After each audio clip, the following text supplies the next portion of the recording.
polémique fait rage ces derniers jours sur la toile. Il s'agit d'une démarche administrative relative à la reconnaissance de paternité dont les usagers sont confrontés depuis le 1er avril dernier dans les formations sanitaires du pays. Au cœur de cette polémique, 2 lois votées ces dernières années en République du Bénin. Il s'agit de celle numéro 2015-08 du 8 décembre 2015, délibérée et adoptée à l'Assemblée nationale 7e législature en 2 séances consécutives à la suite de 2 décisions de la Cour constitutionnelle pour mise en conformité avec la Constitution et promulguée par le chef de l'État d'alors, Thomas Boni-Yayi. Des dispositions pratiques de cette loi, notamment en ses articles 40 et 141, il ressort qu'il faut déclarer l'enfant depuis la conception et à la naissance. La seconde loi, celle numéro 2020-34 du 6 janvier 2021, portant dispositions spéciales de simplification et de gestion dématérialisée de l'enregistrement des faits d'état civil, dont la mise en application a démarré ce 1er avril, revient de façon spécifique sur la reconnaissance de paternité. Elle stipule en effet, notamment en ses articles 1, 2 et 3, les dispositions relatives à la reconnaissance de paternité et les démarches administratives à mener en vue de la déclaration de la naissance de l'enfant une fois avant et à la naissance. Et c'est l'ensemble de ces démarches auxquelles font face les usagers qui fait alimenter la polémique. La loi sur la paternité de l'enfant, en fait, c'est une loi qui permet d'établir la filiation qui est le rattachement d'un enfant à ses parents. Il faut préciser que ce qui est advenu, c'est lorsque nous sommes, l'élément nouveau, c'est lorsque nous sommes dans le cas où les pères et mères ne sont pas mariés, donc les enfants conçus hors mariage. Et il faut dire que la disposition qui est en cause n'est pas tout à fait nouvelle. Elle date depuis 2004, c'est-à-dire à travers le Code des personnes et de la famille, en ses articles 319 et 323, qui disposent que lorsque l'enfant n'est pas issu d'un lien de mariage, que la reconnaissance peut être faite par le père auprès de l'État, de l'officier d'état civil à sa naissance ou bien dès qu'il est conçu, c'est-à-dire qu'avant la naissance ou à l'occasion de la naissance de l'enfant. Le Code de l'enfant de 2015 est venu repréciser cette disposition en fixant un délai, notamment en son article 141, pour dire que dans les 3 mois de la conception, que le père, lorsque l'enfant n'est pas d'un lien de mariage, le père doit, devant l'officier d'état civil, aller faire la déclaration de paternité pour se voir établir à terme le certificat de paternité.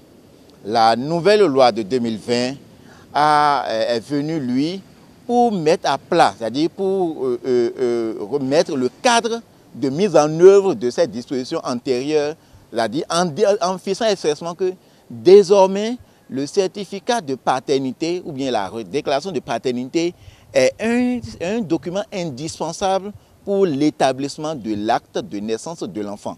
Donc, il ne s'agit plus seulement à l'occasion d'une naissance que la mère dit que l'enfant est de tel, ou bien donne un nom de père qu'on peut bien écrire ou bien mal écrit, ou bien qui peut-être n'est même pas le nom du vrai père et tout. Donc, cette loi vient tout simplement nous rappeler notre responsabilité, nous conscientiser, nous mettre à l'avant-garde, artisans premiers de la vie d'un être humain, de l'avenir d'un être humain. Donc, il n'y a pas du tout de changement au niveau de la pyramide sanitaire.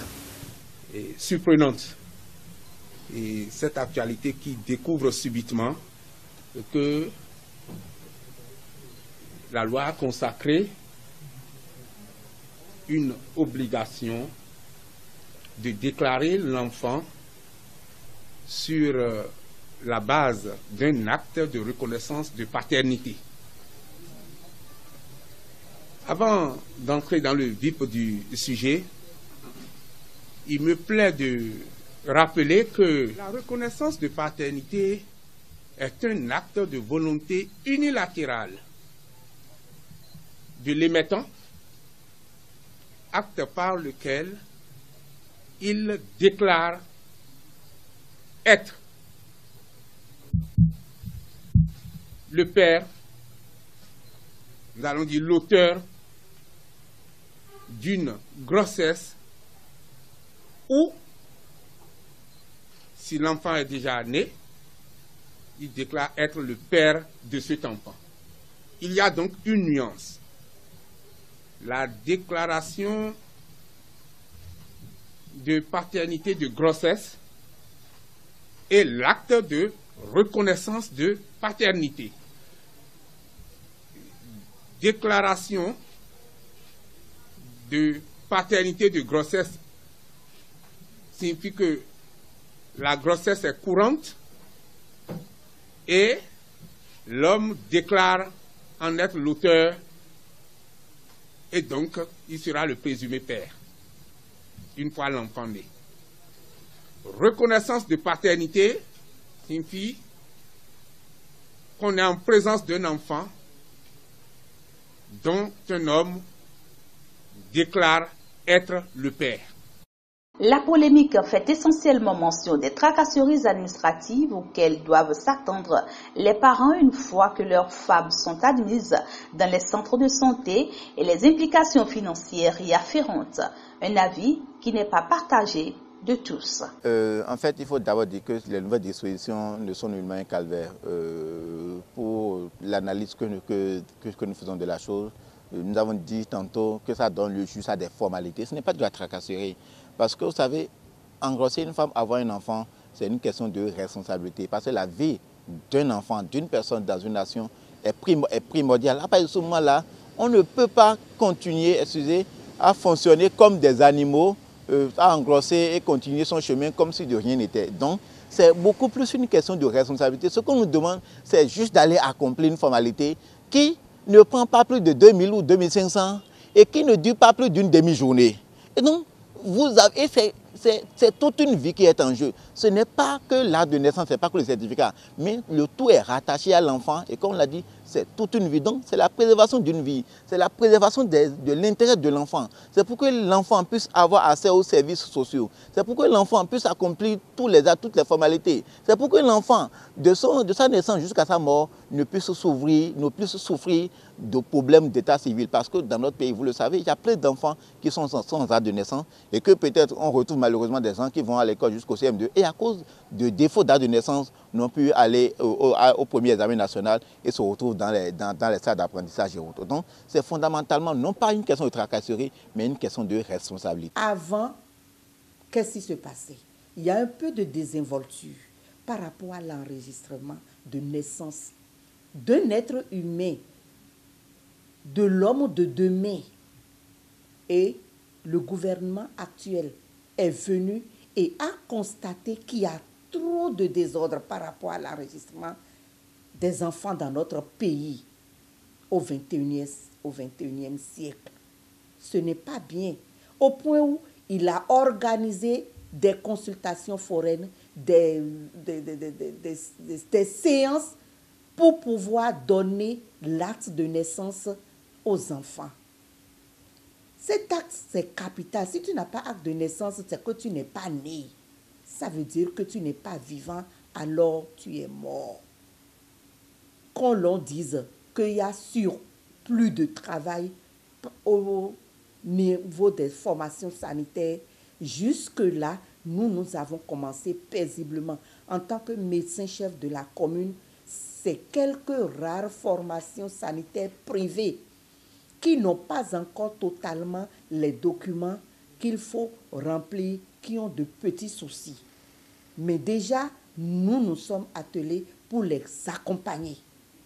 Mais les maternités publiques font la chose. J'ai moi-même un frère dont la femme est venue accoucher ici et tout s'est passé normalement. Il a déposé, il a fait sa déclaration de paternité, de reconnaissance de paternité, est allé à l'arrondissement avec la fiche de naissance. Au niveau de l'arrondissement, le travail qui doit être fait sera fait et ça va être acheminé au niveau de la mairie où on enregistrer la naissance dans le registre des personnes dans au niveau de la mairie. La loi en soi n'est pas mauvaise, mais le contexte sociopolitique et culturel actuel n'est pas favorable, diront d'autres acteurs, qui expliquent qu'en voulant résoudre un problème, on pourrait en créer certainement bien d'autres. Bon, j'avoue que c'est une loi qui, en soi, dans ses intentions, n'est pas mauvaise, seulement qu'une loi doit tenir compte de la psychologie, de la sociologie, et cela me paraît aujourd'hui comme une loi anachronique. Évidemment, il est dit que la loi a été votée depuis 2015 et c'est seulement en 2021 que la loi est sortie des placards. Il faut déjà se demander pourquoi ceux qui l'ont votée en 2015 n'ont jamais rien fait pour que cela s'applique. De ce point de vue, je voudrais juste dire que cette loi, pour ce qui me concerne, n'est pas réellement une loi à promouvoir en ces temps-ci. Surtout que le président Patrice Talon vient fraîchement d'être élu et nous sommes dans la période transitoire des 45 jours. Il faut travailler à l'apaisement. Il faut éviter, ma foi, d'énerver le peuple. Parce que c'est de petits sujets qui peuvent amener à la colère généralisée. Et j'ai remarqué que sur les réseaux sociaux, et mouvanciers et opposants, bref, tout le peuple fait à l'unisson, se moque de cette loi-là. Et ce n'est pas une bonne chose. Mais vous me faites rire, vous. Vous êtes une femme, c'est vous. Vous oubliez de quoi les femmes sont capables? Subhanallah. Mais au fait, l'homme qui est enceinte est une femme. Il cherche la période pour en parler à sa première épouse. Déjà que j'ai toujours dit qu'un homme qui veut réussir sa vie ne peut pas être monogame. Il faut cesser l'hypocrisie. Et c'est d'ailleurs en cela que la loi en soi ne me déplaît pas. Ça rend l'homme responsable. Ça l'amène à assumer ses responsabilités. Donc le problème pour moi, ce n'est pas la loi d'abord, mais c'est la période. Et vous savez que les hommes n'aiment pas les changements. Alors si on veut leur imposer une pilule amère, il faut choisir le bon moment. Mais je sais que malheureusement, cette loi va faire en sorte que les avortements vont s'accroître. Ne nous mentons pas. Quand le monsieur a peur d'aller déjà publiquement annoncer qu'il a enceinté une femme, il a vite fait d'exiger qu'il y ait avortement. Et le résultat inverse sera obtenu de ce qu'on a cherché en votant une telle loi. Il faut dire que dans notre contexte, c'était déjà difficile à l'homme, même quand son enfant naît, d'accord, de se déplacer, aller accomplir les formalités à l'hôpital et au niveau des services des mairies ou des arrondissements pour se voir délivrer un acte de naissance. C'est déjà compliqué. Donc, généralement, ce sont les mamans qui courent dans tous les sens. Donc, lorsque aujourd'hui, on dit que ce n'est pas la naissance, et dès lors que la femme est enceinte qui doit faire ces démarches-là, nous, les hommes trouvent ça un peu plus compliqué, un peu plus complexe.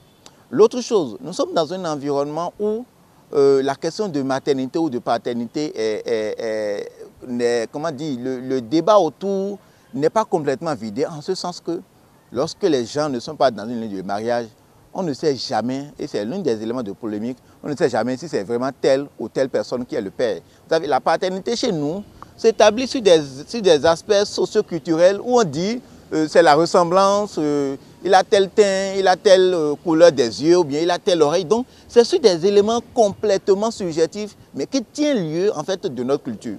Le troisième élément, c'est que, selon les prescriptions de la loi, lorsque la déclaration de paternité n'a pas été effectuée, la femme est admise, d'accord, à donner son nom, son patronyme. L'enfant peut porter dès lors le patronyme de la femme, d'accord. Donc, ça veut dire que l'enfant n'aura, à partir de ce moment-là, qu'un seul parent. Dans notre contexte, dans le contexte béninois, avec nos réalités socio-culturelles, il est difficile d'admettre qu'un enfant n'a pas de père. Il est difficile d'admettre qu'un enfant n'a pas de père et que l'enfant ne portera que le nom de sa mère. Nous imaginons bien quelles sont les discriminations auxquelles cet enfant peut être confronté dans la société. Cette loi n'a rien d'ambigu et est salutaire dans la mesure où elle vient régler plusieurs problèmes auxquels sont confrontés les progénitures sans papier et conscientiser les jeunes sur la prise de responsabilité de leur acte afin d'assumer leur rôle de géniteur. Pour que désormais les ennuis, les amertumes que les parents ont et que l'enfant a lorsqu'on ne retrouve pas son acte de naissance, ça cesse. Ça cesse, c'est tout simplement ce que ça apporte. Surplus de travail, non. On remplissait les 3 feuillets, on va remplir. On va accompagner la reconnaissance de paternité vers l'arrondissement. Et tout ce qui est difficile, peut-être pas encore pour nous, c'est qu'on nous met à l'avant-garde. Vous avez accouché un enfant, vous n'avez pas assuré, accompagné jusqu'à ce que l'enfant ait son acte de naissance. Et c'est du fait de l'agent de santé, vous êtes passif de... La conséquence, c'est que l'agent accoucheur qui se serait amusé à remplir avec fantaisie le formulaire algorithmé de déclaration de naissance au registre national des personnes physiques s'expose à la rigueur de la loi. Il pourra prendre 3 mois d'emprisonnement ferme avec 200 000 d'amende, signifiant par là que lui n'a pas de palabre à faire avec les parents. La dame a accouché, la dame ne connaît pas le nom du père de l'enfant, elle ne met rien au niveau du père de l'enfant, mais elle fait tout le reste. La dame connaît le nom du père de l'enfant, dit c'est mon mari, dit ah madame si vous êtes mariée, montrez-moi votre acte de mariage. Mais ça se dit dans la consultation prénatale, les femmes sont préparées, formées pour. Vous n'êtes pas marié, où est l'acte de reconnaissance? Vous présentez, je suis agent accoucheur, je remplis. Si je ne vois pas l'un ou l'autre de ces documents, je ne suis pas tenu, et la loi m'interdit de remplir la partie concernant les données nominatives du père. Donc nous dirons, oui mais ça veut dire que cet enfant est foutu, c'est faux. Il y a des enfants dans ce Bénin qui ne connaissent pas leur père et qui vivent. Au fait, voici comment ça se gère. C'est tout simple, ce n'est même pas compliqué. Ça se fait déjà. Le débat actuel est surprenant. Lorsque le nom du père est inexistant, l'enfant évolue dans la vie avec le nom de sa mère. Mais c'est du bon sens.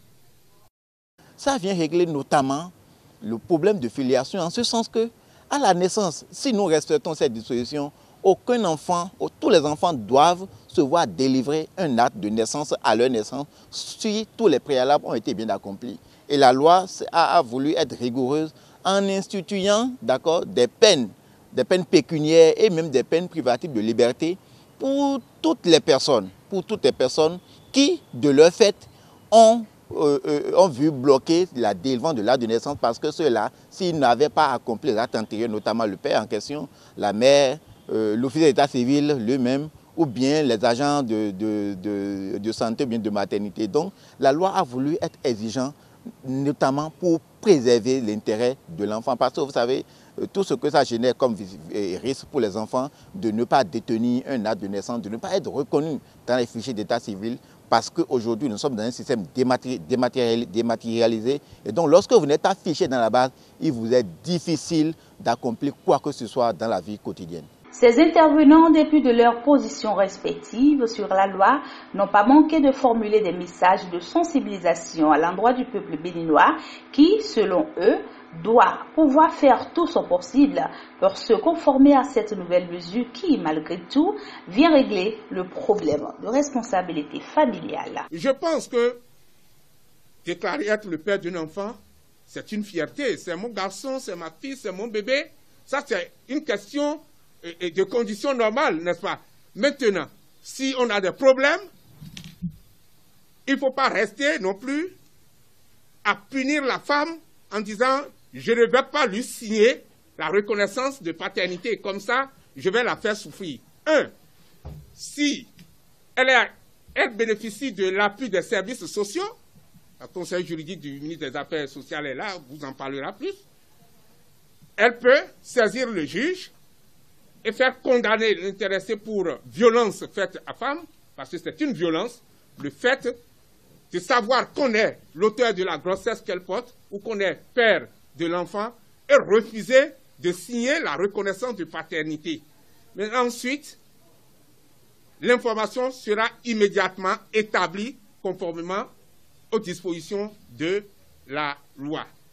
C'est pour dire que le système n'expose pas l'enfant ni la femme parce qu'il y a des garanties sociales qui existent, c'est-à-dire de protection sociale ou de sauvegarde qui existent et qui pourront être activées. Moi, je voudrais inviter le chef de l'État, c'est lui qui est élu, et il va trouver les mots pour apaiser chacun, de surseoir d'abord à l'application de cette loi-là. Tout compte fait, ne nous mentons pas, c'est une loi qui sera difficile à assumer. Sinon, il va falloir bien mettre tous les jeunes garçons en prison au Bénin. Et très vite, on se rendra compte qu'il n'y a pas assez d'espace.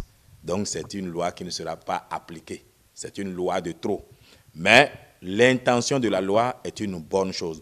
Par contre, ce que je demande, il faut faire de la pédagogie. Le tout ne peut pas être la loi. Il faut éduquer les jeunes. Il faut leur dire, par exemple, même les anciens, parce que quand on dit les jeunes, on croit que ce sont seulement les jeunes qui enceintent une femme. Même à 70 ans, on peut enceinte une femme, n'est-ce pas? On peut être irresponsable. Donc, il faut éduquer la société. Il faut que les télévisions, les radios nous éduquent pour que l'éducation ayant été faite, la loi puisse être facilement appliquée. Parce qu'aujourd'hui, c'est la loi qui devient l'exception. Et si on applique cette loi-là, je vous dis, presque tous les jours, on foutra quelqu'un en prison. Et c'est inapplicable.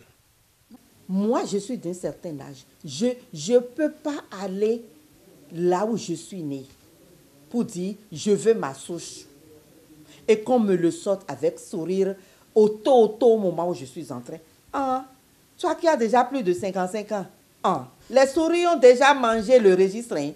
Comment on va faire? Il faut partir et on va reconstituer. On ira chercher. Non à tout ça. Non à tout cela. Ça va être sur il y aura des versions électroniques. Et à vie, 1000 ans après cela, je veux ma souche. On tape seulement les choses et ton nom sort, on te sort ta chose.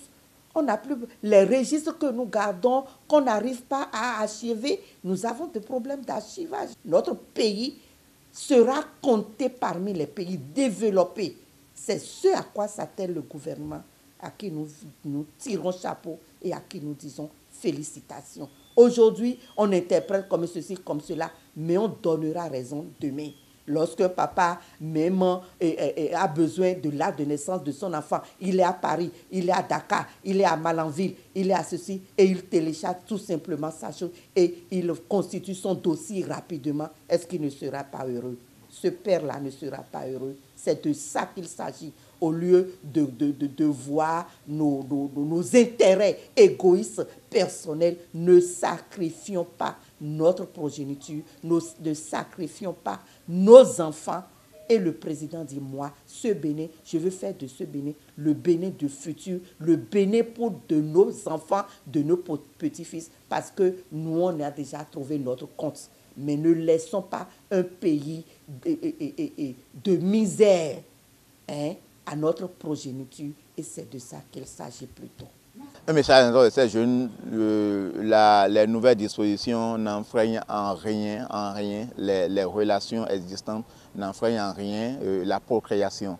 On peut toujours continuer à procréer, mais en toute responsabilité, en sachant que lorsqu'on s'approche d'une femme et grossesse s'ensuit, il faut en toute responsabilité, il faut aller accomplir ces actes-là pour préserver, d'accord, pour garantir, pour préserver l'intérêt de ces enfants. Parce que lorsque vous ne le faites pas, l'État, le peuple béninois tout entier va se retourner contre vous par les voies judiciaires. À rappeler que cette loi, promulguée le 6 janvier 2021, est entrée en vigueur le 1er avril dernier après une série de formations des acteurs chargés de sa mise en œuvre. Elle contraint les citoyens à s'y conformer au risque de subir les sanctions prévues dans le cadre de l'application de la dite loi.